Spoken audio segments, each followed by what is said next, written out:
Scott Whitwell, the off-duty police officer that was involved with the situation with Tupac in Atlanta, Georgia, who was shot in the back, actually speaks about the incident that night. I learned later that the person that shot me was Tupac. And what I find interesting about this, as you will, is that he left out key information that was not favorable to his argument, but favorable to Tupac's situation and why Tupac responded like he did, leaving out key evidence about the weapon and all of the other stuff that was allegedly stolen from the police locker room. Let's get into some of this straight game. This is interesting. Blackjack. Life is like cards.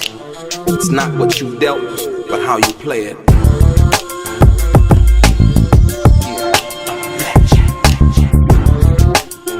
Play each situation correctly. I remember they used to laugh at a brother. Welcome back, guys. Welcome back. It's your boy DELRAY, Richardson, platinum artist, platinum songwriter, Straight Game TV. Thank you for tuning in. I appreciate your time. Do me a favor, hit the thumbs up button notification, as it helps push the content out to more potential subscribers, as well as the people who subscribe to the channel already. Also, if you haven't subscribed yourself, please do so and tell a friend. And like I always say, if this is your first time watching Straight Game TV and you would like to be one of the first people notified when I drop some of this straight game, please do me a favor and hit that little bell notification right below this video. I'm going to get right into it. I recently came across some old footage of the guy, Scott Whitwell was his name, the officer in which Tupac was involved in the altercation in Atlanta, right? And in this footage, I was surprised to hear, despite the evidence that showed something different, I was surprised to hear the officer's account of actually what happened, right? And basically in his account, there was no mention of the young man who Tupac was attempting to help and seen under duress at that particular time. Basically what happened on the night of the shooting, we had crossed the street and just about made it across when a blue car tried to make a right turn. The car almost struck us three while we were walking. There was a little verbal confrontation between ourselves and the driver. 2 carloads of people pulled up, and the first person that stepped towards me had a pistol sticking out of his belt. I made it across this street here, and it was about that point I heard gunshots ringing out. And I felt one of them strike me in the back at my waist area. I mean, obviously I was devastated at the time of the shooting. I thought it was crazy that a famous singer will be out shooting someone in the back. There was no mention of the officer actually having some kind of weapon, some kind of illegal weapon that was allegedly stolen from the property room, if you will. And I just found it ironic how he explained what happened, and in such a routine manner, if you will, based on the situation. We all know that, Tupac wasn't charged for anything. Well, he was actually charged, but the charges were later dropped. Tupac was then sued, and I believe that he settled the lawsuit in regards to the this particular guy, Scott Whitwell, who was one of the undercover or off-duty officers at that particular time, and when this incident happened. And so what I want to do is I'm just going to play the audio and just listen to what he says, and then I'm going to counter that with the actual evidence that was found in the case. And hopefully this is a learning lesson, right? In regards to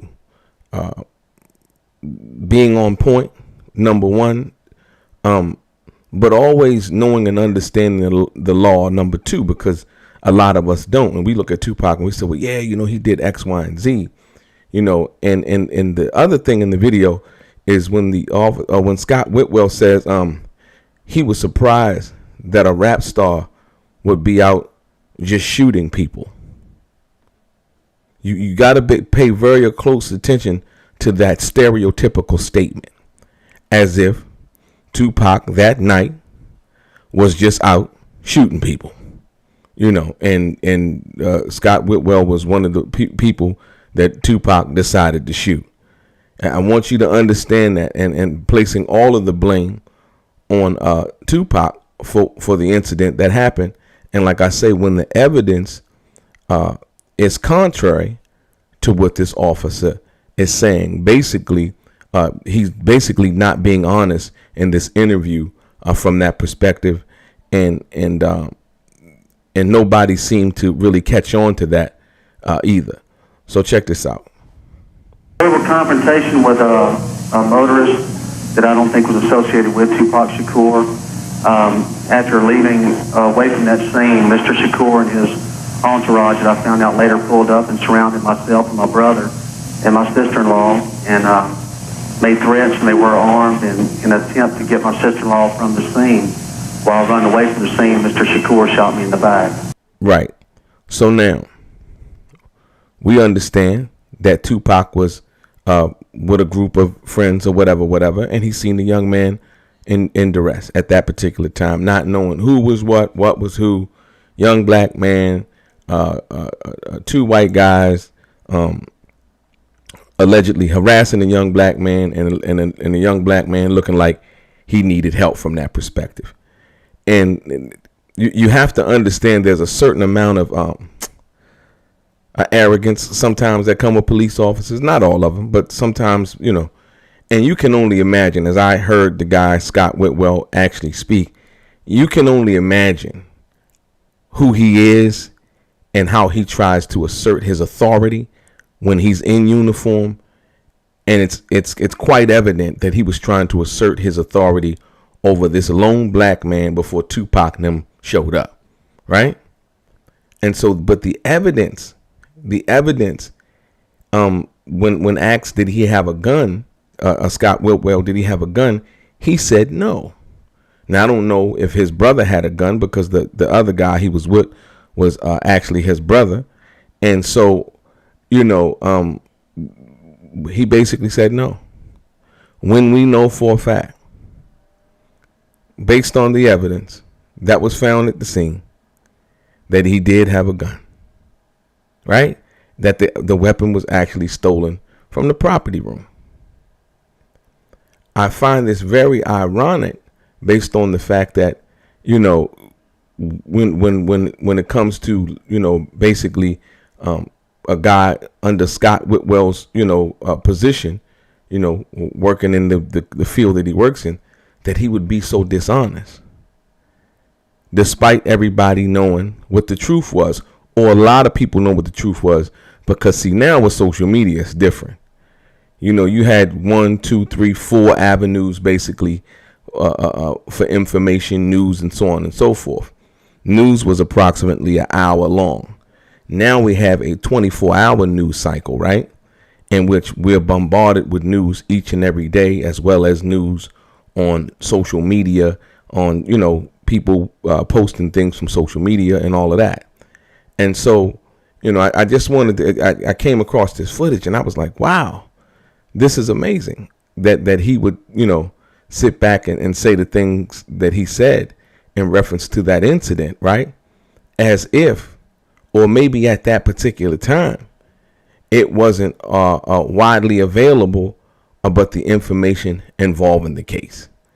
And so therefore, once again, and it also had noted that the Scott Whitwell and the people that he were with had been drinking, and they were drunk that night. And it was also said by Tupac that they drew weapons first, and Tupac backed down, I believe, and and then came back and then began to respond in kind from the threat that he felt from them first.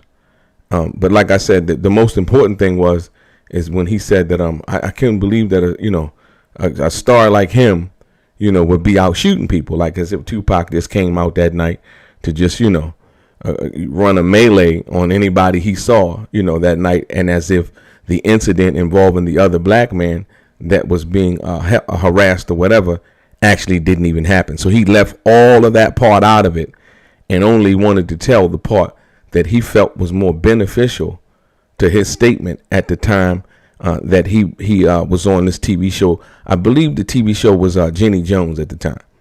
And so, yeah, I just find that very ironic. I thought it was crazy that a famous singer will be out shooting someone in the back. So I just wanted to bring this back to you, like I said, once again. And this is just simply about always being on point, understanding and knowing the law, and like I said, with Tupac, a lot of people always talked about how hot-headed he was, you know what I mean, and so on and so forth. But at this particular time, nobody really wanted to, even Scott Whitwell didn't even really want to deal with the fact that that they did have a weapon, and Tupac just basically responded in kind. That would have made it too much like, oh, you should be able to defend yourself as a young black man against somebody who poses a threat to you just because they might be a different race than you, namely white. You understand what I'm saying? And so, yeah, it's funny, like, he gave, it was the statement and how he explained it was so routine, as if he was canvassing a crime scene. We were walking left across the street, 2 cars, the guy jumped out, he had a pistol in his waist, like, huh? Like there was no provocation. There was no other, nothing. He just came out just whipping out a pistol, because there was, he said there were words exchanged between what he believed to be Tupac's entourage and himself. And, they got out and began to harass them and so on and so forth. And so, yeah, it's very interesting because, like I said, a lot of people don't really know about this case from that perspective. They heard about it, but this is the actual guy speaking on the case from that perspective. So, like I said, chime in and tell me what you think about it.